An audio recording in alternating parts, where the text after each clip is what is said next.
एकमात्र धर्म नीति में अपना जीवन पूरा करो। आत्म सिद्धि का हेतु है समाधि के साथ। तो जिनको अपनी आत्मा की सिद्धि करना, समाधि करना है, उनके लिए बात चल रही है।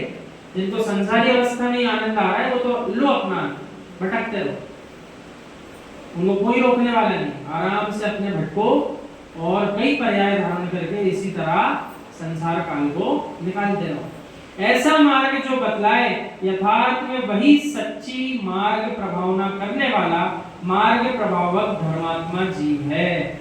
जो आपको सही सही सुना रहा है, सही करने का आपको नियम दिला रहा है, वही सच्ची धर्म की प्रभावना कर रहा है। बाकी आपका जितना समय खोटी कर रहे जीव, कोई भी हो, आपके साथ दुराचार कर रहे हैं। इसलिए आचार्य श्री कह रहे थे मोक्ष मार्ग में आगे बढ़ो, जन दीक्षा धारण करो, इतनी दृढ़ता के साथ करो कि दोबारा पीछी कमंडल छोड़ने का भाव ना आने पाए। अन्यथा पीछी धारियों की सेवा करो और अपना जीवन पूर्ण करो। दो ही काम करने होगा, या तो स्वयं दीक्षा ली है, अंत समय तक पालन करो, और यदि नहीं ले सकते दीक्षा, नहीं है शक्ति, तो पीछी धारियों की सेवा करो। इसके अलावा तीसरा कोई काम है ही, दो ही काम। प्रभावना अर्थ सर्वप्रथम स्वयं को धर्म से प्रभावित करना होगा। जो स्वयं सत्य धर्म मार्ग से अनास्थावान है, वो अन्य को कहां से आस्थावान बना पाएगा। आप ऐसे समझो, आप हमसे सुनने आ रहे हैं जिनवाणी, तो आप तभी सुन रहे हो कि खुद भी कुछ कर रहे हैं तो सुनो इनसे।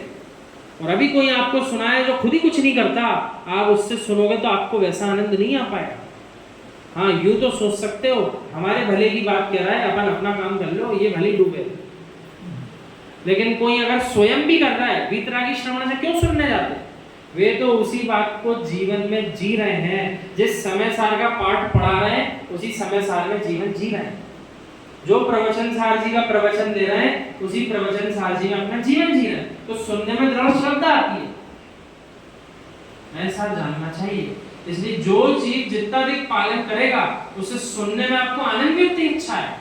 और जो स्वयं पालन नहीं करेगा, जिसको खुद धर्म पे आस्था नहीं है, वो दूसरों को आस्था कहां से उत्पन्न कराएगा? नहीं करा पाएगा। चंदन का वृक्ष स्वयं में सुगंधित शीतल धर्मी होता है, तभी भिन्न पदार्थों को सुगंधित शीतल कर पाता है। खुद ही जब शीतलता नहीं होगी जल में, तो दूसरे को शीतलता जल कहां से दे पाएगा? प्रभावना को दो भागों में देखना आवश्यक है। प्रथम परमार्थ भाव प्रभावना और दूसरी व्यवहार प्रभावना। लेकिन आचार्य श्री एक बात और समझा रहे थे, देखो दो तरह की प्रभावना है।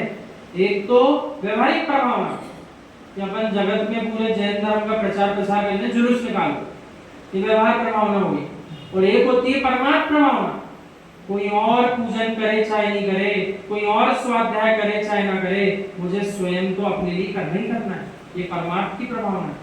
लेकिन आचार्य भगवान विश्व सागर